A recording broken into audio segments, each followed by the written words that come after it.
suffer. To survive, well, that's to find meaning in the suffering. Wagwan, it's your humble host, Big Truck, conversation and reviews. A lot of things have been going on in the world today. I'm going to sit back and I'm going to press play, and I'm going to let y'all decide. Grab your shoulder pads and your helmet, and let's get this work. Hustle and motivate.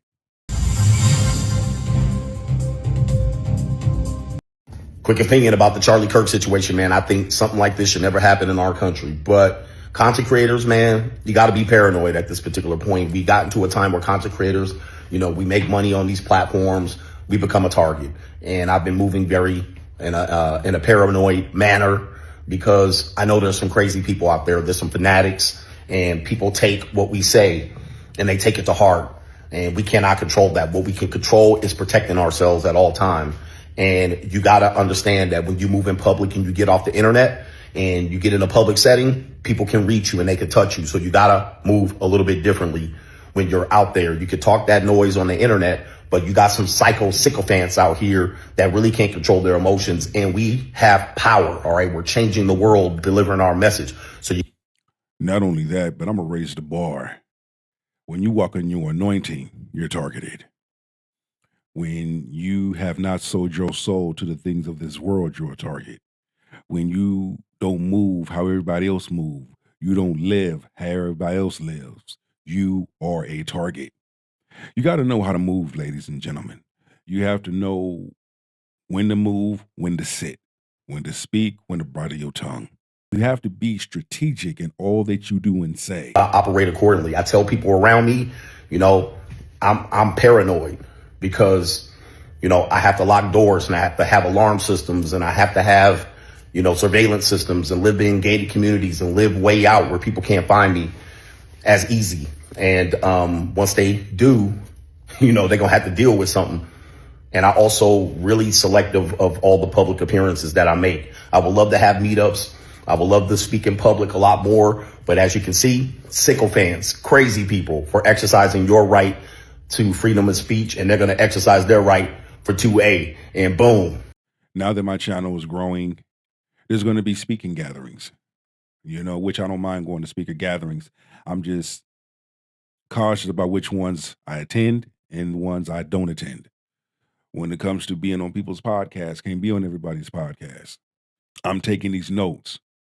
Coach Greg Adams, he played an important factor, in my reinventing myself.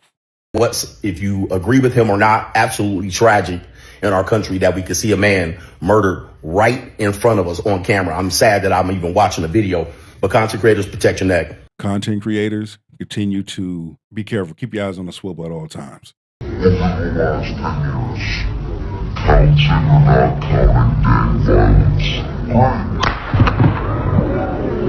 Work in law enforcement, county and federal corrections, certain things we were taught. Body language, hand signals, body posture, facial micros. Paying attention to detail that most don't pay attention to. Certain things that are being done, individuals are not recognizing. We'll use the term allegedly. Could this be or was a setup? Watch the individual in a white hat and a white shirt. Then you watch the individual in the black t-shirt. Did they know something? Were they told to give a signal?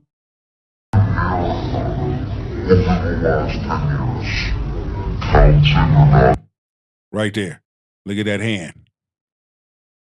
Could it be when I do this gesture? Green light?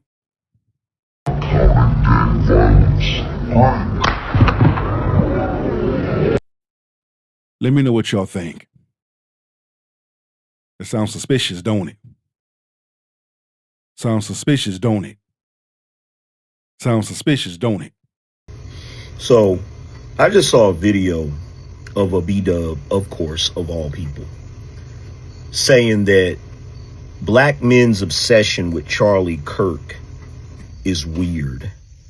And then went into this whole tirade about you know, him losing his life and saying that if it was one of us that lost our life, he would use it as a talking point or whatever. I'm going to say this, and I mean this.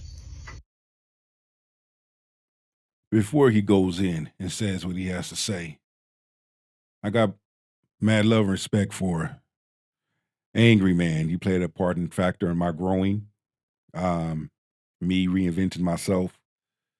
You know, man played an important factor, you know, listening to his talking points, his videos, and changing my way of thinking. Now, with that being said, it,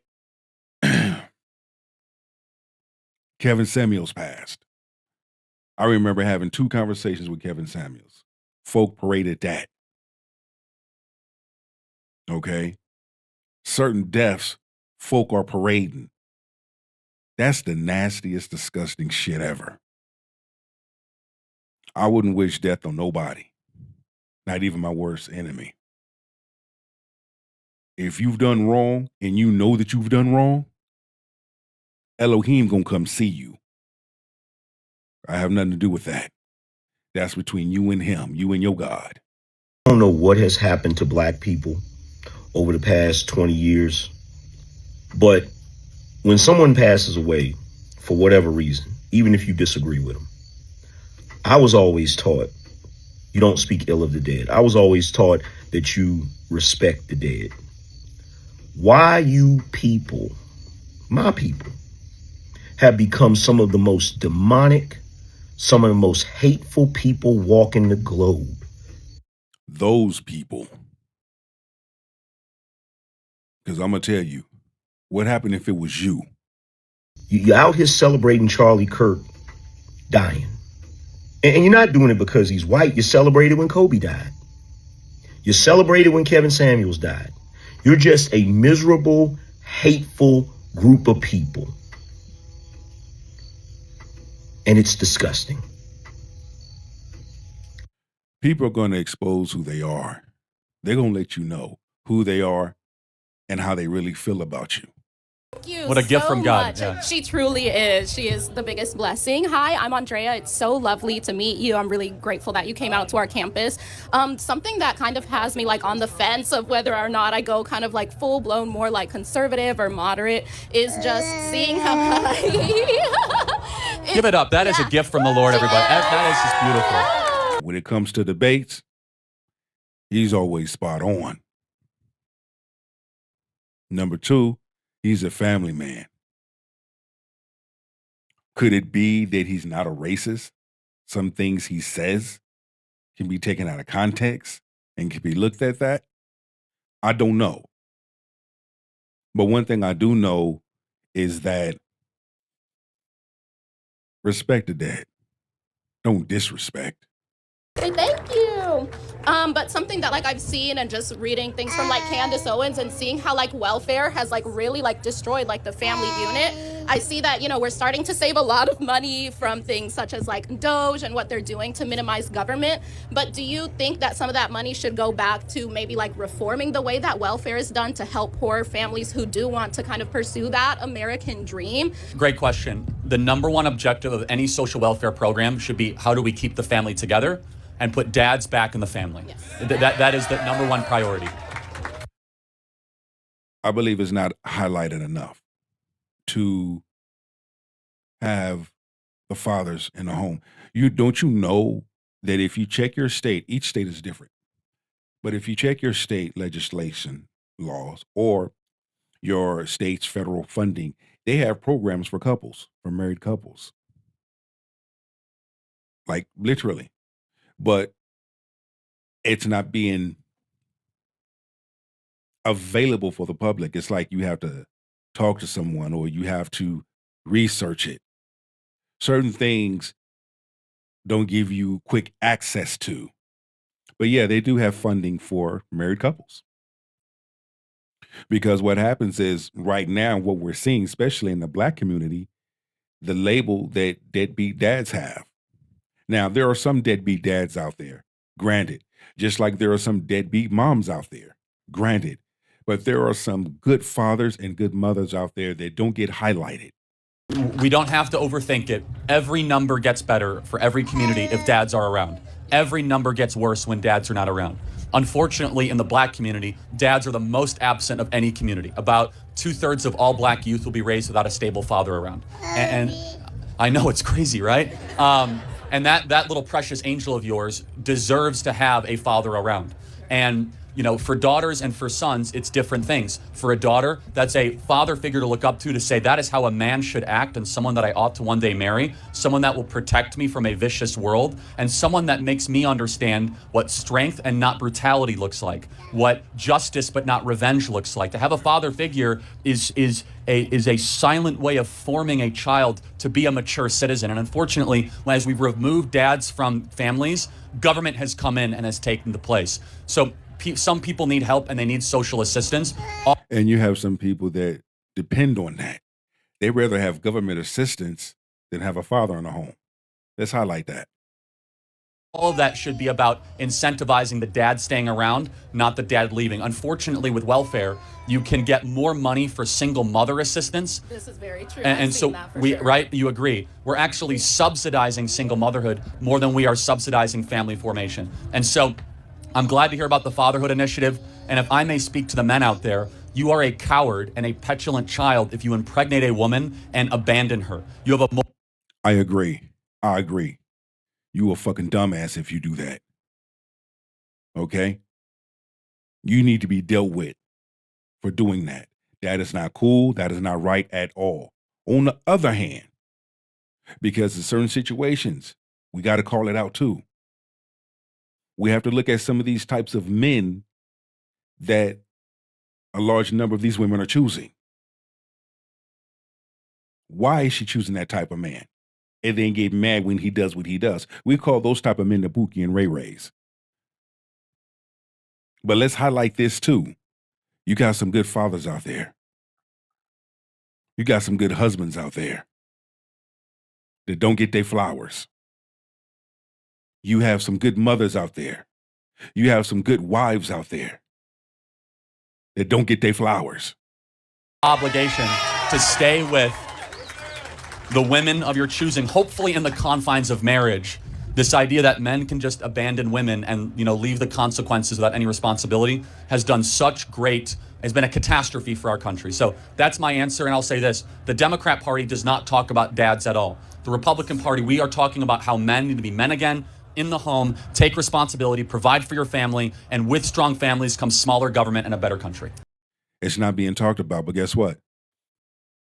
We as men have to start highlighting it. It's time to bring the masculine man back in its place, because the masculine man has lost its place. I love you. I love you too. Have you been a good girl? Okay, look at it.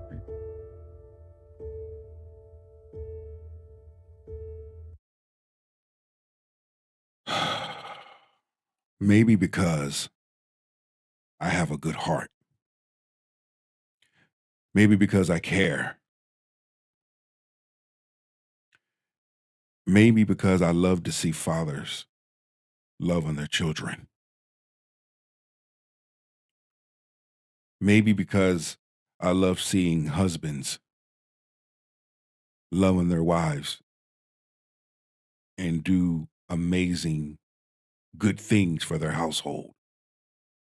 His children won't see their dad. Coming from a law enforcement perspective, I feel like, man, I should do something. Protect. Just like in football, we're gonna ride until the very end. Charlie Kirk, one of America's biggest conservative influencers and founder of Turning Point USA, was shot and killed while delivering a Q&A session at Utah Valley University on September 10th. Tributes have started coming in for the young husband and father, with a touching video resurfacing of Kirk's wife bringing their daughter on set during a recent appearance on Fox and Friends.